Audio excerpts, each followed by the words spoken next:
Do you always need to buy a branded battery for your golf trolley?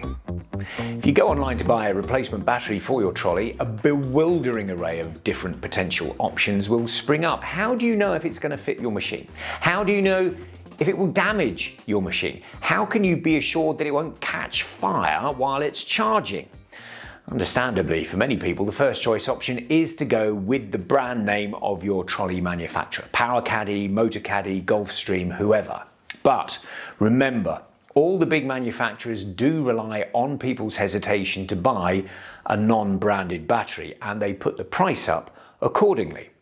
If you're smart, it is possible to pay significantly less for your new golf trolley battery and actually get a better product.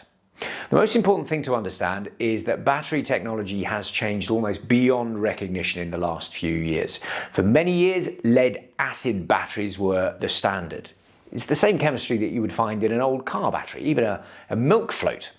But lead-acid is literally a Victorian technology. Modern lithium batteries are far more powerful, safer, lighter, and longer lasting than ever before. The really important elements to get right in a replacement battery for your trolley are: is it the right voltage? Does it have the right connections? And does it have the right safety elements? If you can find a battery that ticks those three boxes, then the brand name is far less important.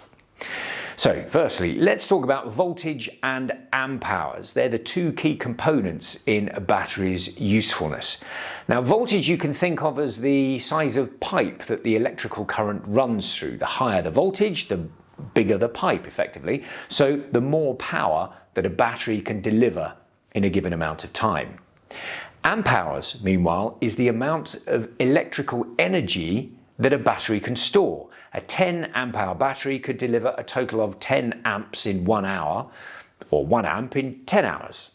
What that means, though, is that the difference between an 18-hole battery and a 36-hole battery is how many amp hours it holds, not the voltage.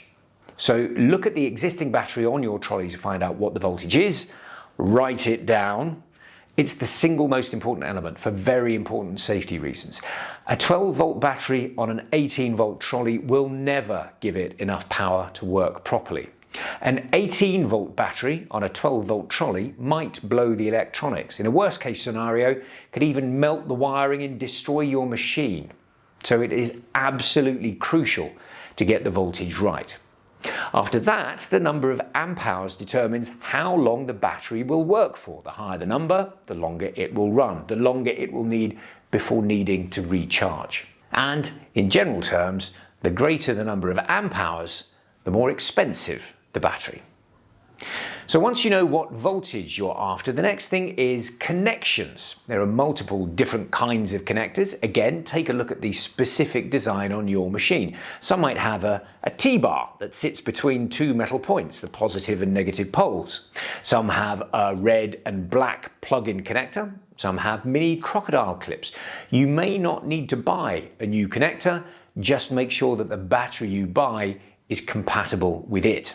Some bigger manufacturers use their own house colours for the positive terminal to put you off the scent. Mostly they'll be red, but whether they're coloured yellow or blue, a positive will always be a positive. The next thing is, what kind of chemicals are there in the battery that you're buying? I said before that lead acid is a Victorian technology. Well, if you're still nursing along an old battery for your 20-year-old trolley, now really might be the time to upgrade to lithium. Lithium batteries are much lighter and pound for pound more powerful. They last much longer and, in fact, in the long run, actually cheaper, although they may cost a little more upfront. The gold standard to look for is LFP, Lithium Iron Phosphate, also written as LiFePO4. They offer a longer life, better performance, they last longer between charges, and they offer a higher level of safety when charging than other types of lithium batteries such as NMC, which stands for nickel, manganese, cobalt. Now, that is the kind of lithium battery that's often used by car manufacturers in EVs because they're slightly lighter in weight, they hold their charge better in cold weather. But NCM batteries are much less thermally stable. That means that under the wrong conditions, they can burst into uncontrollable flames. They also have a much shorter lifespan than an LFP battery. You should also check that your new battery has a BMS, which is a battery management system. Now, this is really crucial for safe recharging because it manages the charge that flows into the cells and will generally have a temperature cutout. That means it will stop charging if it reaches 65 degrees Celsius, and that is a long way short of causing any serious problems. If you're in any doubt, ask your retailer. If the battery charger system that you're looking at doesn't have a thermal cutout, don't buy it. It's just not worth the risk.